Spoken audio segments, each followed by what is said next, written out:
Ada-ada saja yang dilakukan oleh warga RT 12 RW 08 Kelurahan Kenten, Kecamatan Talang Kelapa, Banyuasin, di mana mereka secara sepakat mengubah nama jalan tempat tinggalnya menjadi Jalan COVID-19. Pandemi COVID-19 yang tidak kunjung usai hingga kini cukup membuat masyarakat lelah.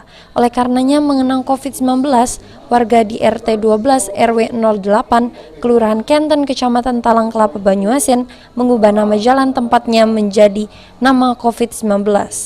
Ketua RT 12 John Kenten menerangkan munculnya ide untuk mengubah nama jalan di lingkungan mereka menjadi nama COVID karena kesepakatan warga lainnya.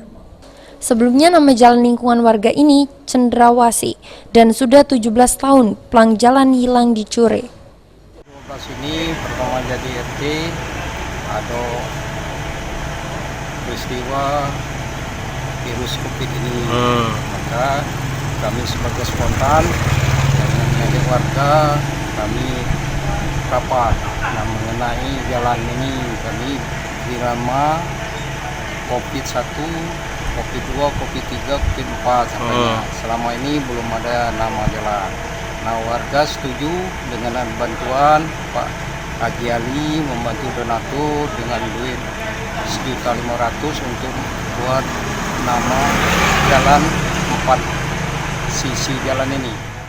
Adanya nama jalan COVID ini tidak terlalu dipermasalahkan pihak kelurahan, karena itu merupakan inisiatif warga dan disepakati oleh warga. Sulaiman, PAL TV.